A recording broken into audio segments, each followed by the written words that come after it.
내년은 가셔야지 어느 정도의 금전운이 더 확실히 내가 피부에 와닿게 풀린다, 그렇게 볼 수 있습니다. 특히나 이런 연인 관계에 있어서는 조금 쥐띠분들한테 저는 조금 적극적으로 해라, 속으로 앓지 말고 속으로 담아두지 말고 조금 겉으로 표현을 좀 잘해라. 그러다 보면 또 좋은 성과가 나요. 안녕하세요. 네, 반갑습니다, 선생님. 네. 오늘 2025년 을사년 쥐띠분들의 운세 한번 여쭤볼 거고요. 네. 먼저 이 쥐띠분들의 이 사주팔자 안에 들어가 있는 어떤 좀 성향이라던가 좀 특징적인 부분을 먼저 짚고 넘어갈 거예요. 네. 이분은 좀 어떤 좀 기운을 갖고 계신 분들이 많으신가요? 쥐띠분들 한번 제가 특징을 한번 말씀을 드리자면, 일단 쥐띠분들은 머리가 좋다.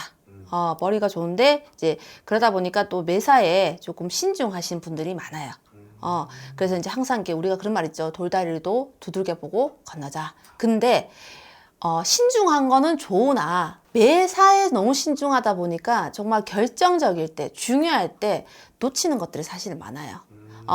때로는 내가 좀 적극적이고 저돌적인 부분도 사실은 필요한데 너무 신중하다 보니까 정말 중요한 것을 좀 놓치는 부분들이 많다. 그렇게 그럴 때는 내가 상황에 맞게끔 어떤 그런 그 상황에 이렇게 놓고 봤을 때는 내가 신중한 것도 좋지만은 조금 내가 좀 이렇게 저돌적일 때는 좀 저돌적인 그런 행동을 조금 보여주시면은 항상 이렇게 결과적으로 놓고 봤을 때는 좋은 쪽으로 흘러가지 않을까, 저는 그렇게 보여지거든요. 그리고 또 이분들이 또 조신한 분들도 많아요. 그런데 또 환경 변화에도 되게 민감해요. 그게 뭔가를 좀 이렇게 변화하고 이렇게 좀 뭔가 좀 바뀌는 거, 그런 거에 되게 민감하다 보니까 그래서 조금 예민하신 분들도 많고 쥐띠분들이 그래요. 그리고 또 이제 우리가 또 쥐띠분들이 때로는 저는 조금 한번 이렇게 쥐띠분들을 많이 이렇게 만나보고 하잖아요. 이렇게 상담을 해도 보면은 진짜 우리는 아무리 이렇게 영으로 신점으로 본다고 해도 이렇게 좀 답답한 경향이 많아요. 왜냐하면 속으로 우리가 알 수가 없다 그러잖아요. 이런 분들이 그래서 자신을 속내를 잘 드러내지 않아요. 그래서 한번 이제 다 그렇진 않겠죠. 근데 쥐띠분들을 우리가 상담을 해보면 이게 뭐라고 우리가 이제 영으로 이렇게 뭔가 이렇게 말씀을 하면 그냥 말씀을 잘 안 해요. 대꾸도 잘 안 하고 그냥 고개만 끄덕끄덕해요. 그러니까는 저희 입장에서도 약간 좀 답답한 경향이 있어요. 근데 이게 이제 만약에 사회 나가서 이제 계속 이런 성향을 비친다고 하시면 조금 손해 보는 일이 조금 많아요. 그래서 항상 저는 쥐띠분들한테 조금 머리도 좋고 신중한 거는 좋으나 조금 우리가 좀 적극적이고 표현도 조금 잘하고 그러면은 정말 이분들은 쥐띠분들도 조금 장점이 많은 분들이거든요. 그런 것만 조금 내가 좀 바뀐다고 하시면은 어떻게 보면 사회 나가가지고는 장점을 좀 많이 드러낼 수 있는 그런 쥐띠분이 아닐까 생각합니다. 그럼 이 쥐띠생을 가지신 분들이 삶을 살면서 가장 힘들었던 부분이 있으면 어떤 게 있을까요? 그냥 그래요. 자기 표현을 못하는 거. 그래서 싫으면 싫다, 좋으면 좋다. 그런 표현을 좀 잘 하셨으면 좋겠어요. 그러다 보니까 어떻게 보면 그렇게 표현을 안 하면 상대방은 사실은 모르잖아요. 그 사람이 기분이 어떤지, 지금 마음이 어떤지. 그러다 보면 항상 손해를 보게 되는 거예요. 그래서 쥐띠분들은 꼭 내가 싫으면 싫다, 좋으면 좋다. 표현을 조금 많이 했으면 좋겠어요. 그러다 보면은 절대 손해 볼 일은 없다. 그리고 특히나 연인 관계에 있어서, 왜냐하면 내가 여자예요? 피디님 남자잖아요. 그럼 좋으면 좋다고 표현을 하고 내가 말로서도 못하면 어떤 그런 행동이라든지 제스처라든지 해서라도 내 마음을 좀 상대방이 알 수 있게끔 전달하는 게 좋잖아요. 근데 쥐띠분들은 그렇지를 못해요. 그러다 보니까 그러니까 저도 상담을 해보면 그래서 조금 이성을 있잖아요. 조금 놓치고 말 한마디도 못하고 그렇게 해가지고 놓치는 경향이 많더라고요. 그럴 때는 좀 안타깝다 이런 생각이 들어요. 좀 후회를 많이 하시는 분들도 많겠어요. 네. 또 인연이란 게 바로바로 찾아오지가 않으니까. 예, 그래서 저는 조금 이런 분들한테 좀 적극적으로 얘기를 하라 그래요. 물론 사람이 성향도 있고 부끄럽고 그렇죠. 근데 차라리 저는 후회를, 내가 태자를 맞더라도 후회를 하는 것보다 이렇게 적극적으로 좀 말을 하고 표현을 해서 내 감정을, 마음을 표현을 해서 차라리 그거 이제 그렇게 하면은 좀 저는 나중에 후회를 안 하실 것 같아.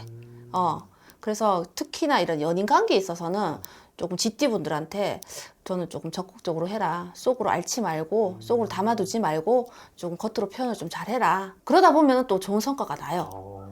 단지 말을 못해서 그래서 이제 좋은 성과를 못 내는 건데 막상 이렇게 말을 하면 내뱉으면 또 좋은 성과를 내시는 분들이 또 많더라고요. 알겠습니다. 네.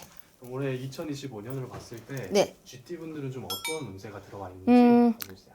2025년 일사년 쥐띠 운세. 자, 올해는 겁살이 들어오는 해예요.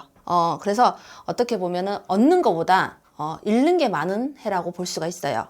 그래도 그래서 매사에 올해는 가지려고 하는 것보다는 조금 마음을 비우시는 그런 한 해가 됐으면 좋겠다. 그렇게 보고 그렇다고 해서 뭐 1년 동안 뭐 다 좋을 수는 없고 다 나쁠 수는 없잖아요.